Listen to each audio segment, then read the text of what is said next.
आजकाल सर्रास लोक आर्थिक कामे फोनवरून म्हणजेच UPI वरूनच करतात। अगदी ऑनलाईन किंवा ऑफलाईन शॉपिंगचे पेमेंट देखील UPI वरूनच करतात। मात्र डिजिटल पेमेंटचा लाभ घेण्यासोबतच त्या संबंधीची खबरदारी घेणे हे देखील युजर्सची जबाबदारी आहे।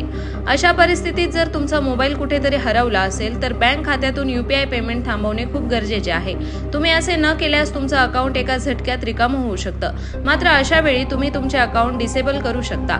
तर आज आपण अकाउंट डिसेबल कसे करतात हे पाहूयात। बँक खात्यातून UPI पेमेंट डिसेबल कसे करावे?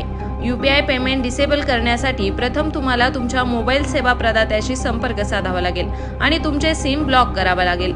यानंतर पेटीएम, गुगल पे, फोन पे इत्यादींसारख्या UPI ॲप्सच्या ग्राहक सेवांना कॉल करा आणि त्यांना त्वरित UPI सेवा बंद करण्याची विनंती करा। तसेच तुमचा मोबाईल चोरी गेला यासाठी FIR नोंदवा। यामुळे तुमच्या मोबाईलवरून चुकीच्या गोष्टी होण्यापासून रोखल्या जाऊ शकतात। तसेच बँकेच्या कस्टमर केअरला फोन करून नेट बँकिंग आणि मोबाईल बँकिंग सेवा तात्काळ बंद करा, जेणेकरून तुमचे बँक खात्यावरील पैसे सुरक्षित राहू शकतील।